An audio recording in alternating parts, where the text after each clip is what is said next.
የከበረ ነጻነት መጽሐፍ በአገልጋይ ብሩክ ኃይለ ሚካኤል ምዕራፍ 1 ኃጢአት የማይቆጠርበት ሰው ገጽ 16 ርዕስ አዳምና ሔዋንን መረዳት። አዳም ወይም ሰው እንደ እግዚአብሔር አይደለም? መጽሐፍ ቅዱስ አንድ ብሎ ስለ ሰው መናገር ሲጀምር ልብን በሚያሞቅ ሁኔታ የነገረን ሰው ምን መምሰል እንዳለበት ሳይሆን ሰው ምን እንደሚመስል ነው። ብዙዎች እንደሚያስቡት እግዚአብሔር አዛዥ ወይም ማዘዝ የሚወድ አምላክ አይደለም፣ ነገር ግን የእውነት አምላክ ነው። እግዚአብሔር ለሙሴ ስለ ፍጥረት አጀማመር ሲያሳየው ሰው እንዴት እንደተፈጠረ አሳየው እንጂ ሰው እንዴት መኖር እንዳለበት ትእዛዝን አልሰጠውም። ሙሴም ከሰው ጋር ተያይዞ ያየውን ራእይ እንዲህ በማለት በአጽንኦት አስቀምጦታል። እግዚአብሔርም ሰውን በመልካችንና በአምሳላችን እንስራ አለ። ስለዚህ እግዚአብሔር ሰውን በራሱ መልክ ፈጠረው፣ በእግዚአብሔር መልክ ፈጠረው። በቅንፍ ዘፍጥረት ምዕራፍ 1 ከቁጥር 26 እስከ 27። ጌታችን ኢየሱስና ሐዋርያው ጳውሎስ ስለ ነገረ እግዚአብሔር ሲያስተምሩ እግዚአብሔር መንፈስ ነው ብለውናል። በቅንፍ ዮሐንስ ወንጌል ምዕራፍ 4 ቁጥር 24፣ ሁለተኛ ቆሮንቶስ ምዕራፍ 12።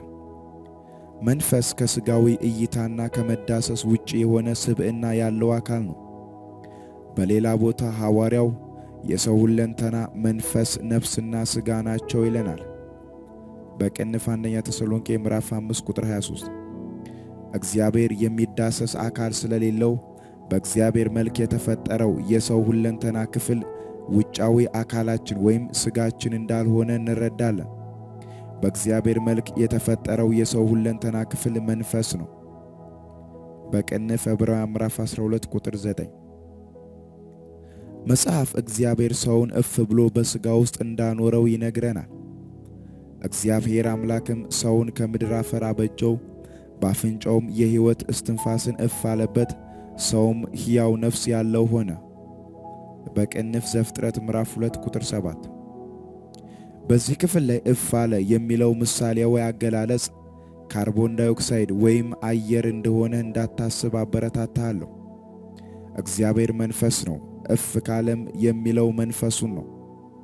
መጽሐፍ በዮሐንስ ወንጌል ምዕራፍ 20 ቁጥር 22 ላይ ኢየሱስም ይህንን ካለ በኋላም እፍ አለባቸውና እንዲህ አላቸው፣ መንፈስ ቅዱስን ተቀበሉ ይላል። ይህ ቃል ዘፍጥረት ምዕራፍ 2 ቁጥር 7 ምን እንደሚመስል ያስረዳናል። በመሆኑም ዘፍጥረት ምዕራፍ 2 ቁጥር 7ን እግዚአብሔር እንደ ራሱ አድርጎ የፈጠረውን መንፈስ እፍ በማለት በሥጋ ውስጥ አስገባው ብለን መረዳት አግባብና ጠቃሚ ነው። ሰው ከሌሎች ፍጥረቶች ሁሉ በተለየ መልኩ የእግዚአብሔርን መልክ የተካፈለ ፍጥረት ነው። ያለማንም አነሳሽነት ሰውን በመልኩና በአምሳሉ ቅዱስና ነውር አልባ የሆነ ልጅ አድርጎ ለመፍጠር የወሰነው ራሱ እግዚአብሔር ነው። በቅንፍ ኤፌሶን ምዕራፍ 1 ቁጥር 4 እግዚአብሔር ለሰው ልጆች ጸጋውን ማትረፍረፍ የጀመረው ክርስቶስን በሥጋ ሲልከው ሳይሆን ገና ከመጀመሪያ ነበር።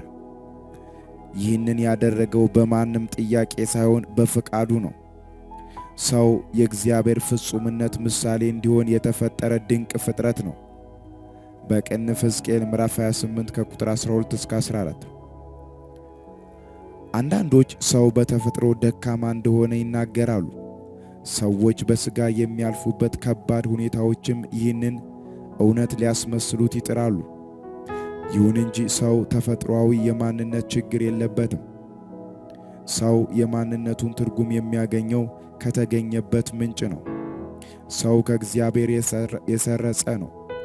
እግዚአብሔር ተፈጥሯዊ የማንነት ችግር የሌለበት ፍጹም በመሆኑ ሰውም ተፈጥሯዊ ችግር የለበትም። የመገኘው ፍጹምነት የተገኘውን ነገር ፍጹምነት ያረጋግጣል። በቅንፍ ሮሜ ምዕራፍ 11 ቁጥር 16።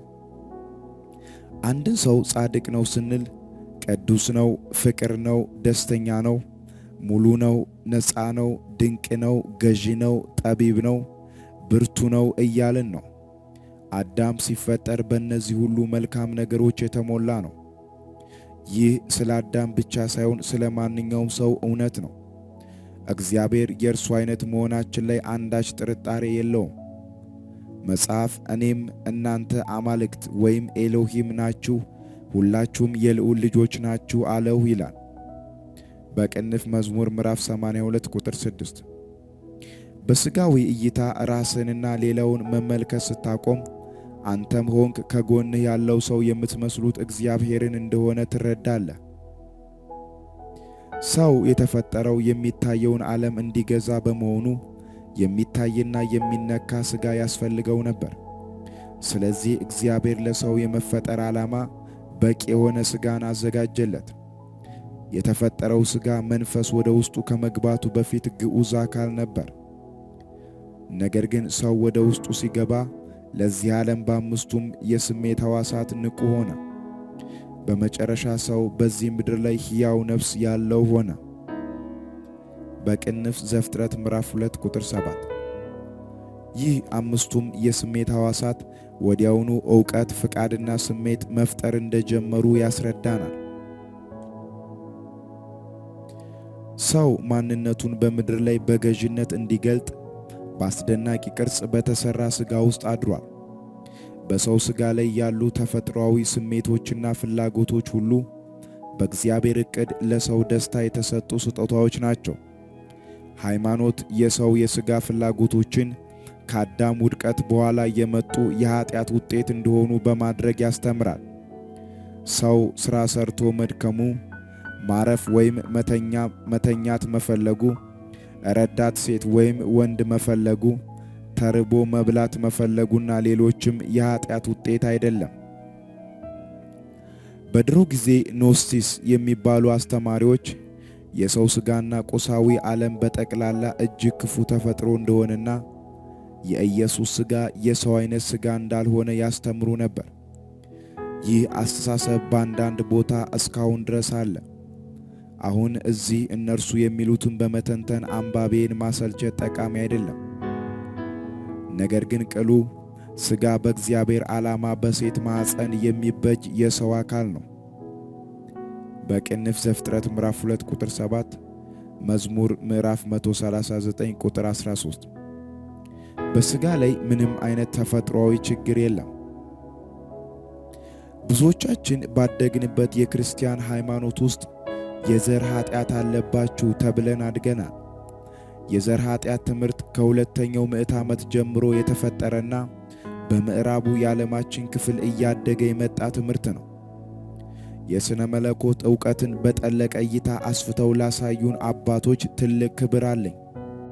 ነገር ግን የቀደሙ አባቶች አንዳች ሊሳሳቱ አይችሉም ብለን ልናስብ አይገባም። የቤተ ክርስቲያንን አዕማድ ትምህርቶችን በሚያግባባ ቃል የነገሩን ዕውቅ አባቶች እንኳን የተሳሳተ ሐሳብ የሚይዙበት የትምህርት ክፍል ይኖራል። እነርሱ እርስ በርስ ጽንፍ በመያዝ በተከራከሩባቸው ሐሳቦች ሁሉ በሁሉም በኩል እውነት የሆነና የተሳሳተ እይታ ሊኖር ይችላል።